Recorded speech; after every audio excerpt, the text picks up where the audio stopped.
आणि व्यासपीठावरील मान्यवर माझे सर्व शिक्षक बंधू भगिनी, म्हणजे आज मला वेळेवर मिळालेला माझा विषय लोकसहभाग हा आता आपल्या माहितीतलाच विषय आहे. पण लोकसहभाग म्हणजे काय, तर शाळेचा विकास आपल्याला करायचा आहे. शाळेचा विकास म्हणजे काय, तर ग्रामस्थ, पालक, समाजात यांच्या मदतीने शालेय पायाभूत सुविधा, डिजिटल शिक्षण आणि गुणवत्ता सुधारणे होईल. मग मी यातले काही थोडेसे पैलू काढलेले आहेत. म्हणजे बघा, पहिलं की आपण भौतिक सुविधा, लोकवर्गणीतून आपण वर्ग खोल्या बांधणे. आता समजा आपण विचार केला, काही काही शाळांमध्ये काही वर्ग खोल्या बंद पडलेल्या आहेत. मग आपण लोकसहभाग घेतला की किंवा आपण ग्रामस्थांना म्हणालो की आम्हाला ह्या वर्ग खोल्या दुरुस्त करून द्या, जेणेकरून आपण त्या वर्ग खोल्यांचा वापर प्रयोगशाळेसाठी, वाचनालयासाठी करू शकतो. त्याच्यानंतर डिजिटल क्लासरूम आपल्याला बनवायचे आहेत. स्वच्छतागृह आहेत, काही स्वच्छतागृह मोडकळीस आलेले आहेत, ते पण आपण लोकसहभागाच्या मदतीने त्याला दुरुस्त करू शकतो. त्याच्यानंतर पिण्याच्या पाण्याची व्यवस्था आहे, खेळण्या आहेत छोट्या मुलांसाठी. आता जर सांगायचं झालं उदाहरण, तर आमच्या शाळेमध्ये जळगाव येथे राहुल भाऊ यांनी काय केलं होतं, व्हाईट बोर्ड दिलेले आहेत. सर्व वर्गांना 8 व्हाईट बोर्ड त्यांनी आम्हाला उपलब्ध करून दिले. त्यानंतर गावामध्ये एक लग्न होतं गायकवाडांचं, तर त्यांनी लग्नानिमित्त शाळेला पुस्तकं भेट दिली होती. त्याच्यानंतर शाळा व्यवस्थापन समिती. आता शाळा व्यवस्थापन समिती म्हणजे काय, तर ते they will work as a mediators. गाव आणि शाळा यांच्यामध्ये ते मीडिएटरचं काम करतात, असा मुख्य हेतू होता आपला. त्यानंतर शाळेला किंवा इतर जे काही निधी उपलब्ध आपल्याला होता, त्या निधीचा योग्य वापर होणं आणि गावाच्या किंवा शाळेनिमित्त शाळेच्या काही समस्या असतील त्या गावाच्या मदतीने आपण त्याचं निवारण करावं, हा त्याचा एक उद्देश होता. त्याच्यानंतर शैक्षणिक गुणवत्तेमध्ये वाढ. आता समाजातील जे तज्ञ व्यक्ती आहे, ज्येष्ठ नागरिक आहेत, यांचा अनुभव आपण शिक्षणासाठी किंवा आपण मुलांना मार्गदर्शन करण्यासाठी त्याचा वापर करू शकतो. आता आपण माजी विद्यार्थी गट स्थापन केलेत बघा. त्याचा उद्देश काय, तर जे माजी विद्यार्थी आहेत ते आताचे काय आहेत, आपले पालक आहेत. आता इथे बसलेले खूप सारे शिक्षक असे आहेत की ज्यांचे विद्यार्थीच आता त्यांचे पालक म्हणून आपल्या शाळेमध्ये आहेत.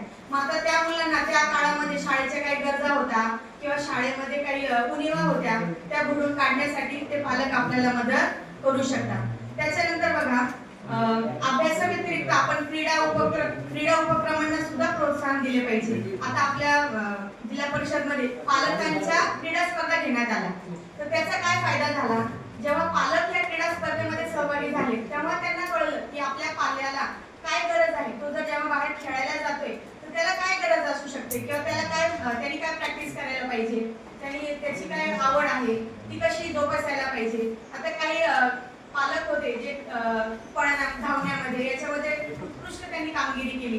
मग त्यांना काय वाटलं, आता मी पळू शकतो, मी छान फर्स्ट येऊ शकतो, तर माझाही मुलगा याच्यामध्ये यशस्वी होऊ शकतो. त्याच्यानंतर बघा, आता लोकसहभागातून डिजिटल प्रगती. मग यासाठी मी एक उदाहरण देऊ इच्छिते आणि ते उदाहरण म्हणजे माझ्या आधीच्या तालुक्यातली शाळा आहे जळगाव मेटे. आपण जालिंदर नगर बद्दल तर ऐकतो, पवार सरांनी त्याच्याबद्दल छान माहिती सांगितली, पण मी जळगाव मेटे बद्दल तुम्हाला सांगू इच्छिते, कारण की ती शाळा मी स्वतः अनुभवलेली आहे. मी तिथेच 4 किलोमीटर अंतर असणाऱ्या पिंपरी शाळेमध्ये होते. तर जळगाव मेटेने बघा 2011 ते 2019 या कालावधीमध्ये त्यांनी तब्बल 20 लाखाच्या वर लोकसहभाग मिळवलेला आहे, लोकवर्गणी मिळवलेली आहे.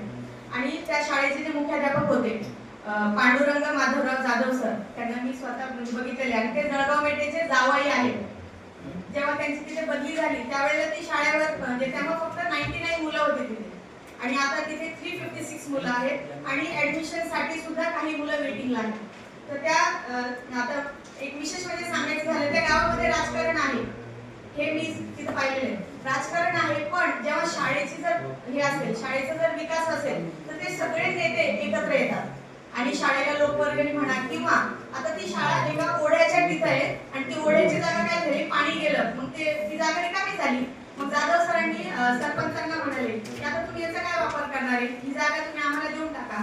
मग सगळे काही गावकरी म्हणाले नाही, याचा आपण काहीतरी त्याला ते करतात ना, उखाडा हे करणार आहोत आणि गावाचं तिथे उखेडा बनवणार आहोत. पण मग जाधव सरांनी त्यांना खूप रिक्वेस्ट केली की नाही, तुम्ही उखेडा बनवण्यापेक्षा ते शाळेच्या जवळ आहे, त्याचा दुर्गंध मुलांना येणार, असं होईल. मग त्यांनी जे मेटे सर होते त्यांनी म्हटले ठीक आहे, चला आपण नको द्यायला. तर त्यांनी ती जागा शाळेला दिली तर दिली आणि तिथं त्यांनी बॅडमिंटनचं पण जागा बनवून दिली, ते नेट वगैरे लावून दिलं. त्याच्यानंतर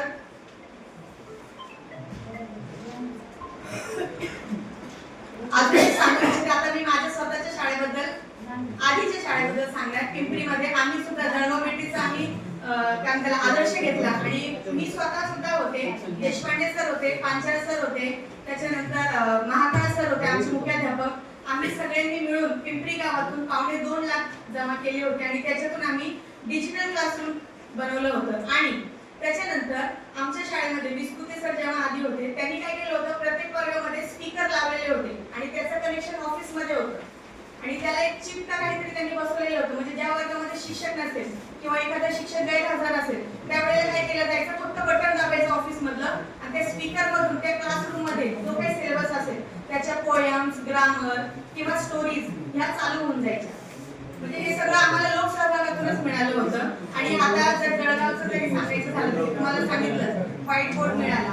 त्याच्यानंतर मी सांगू इच्छिते की आता आपल्या केंद्रातल्या शाळा म्हणल्या भायगाव आहे, राहेगाव आहे, भिसेवाडी आहे, जी लोकसहभागातून समृद्ध होत आहे. शेवटी मी एवढंच म्हणेल, गाव पालक शिक्षक सारे, हाती हात घेऊन सारे, सर्वांची एक साखळी बनवूया रे.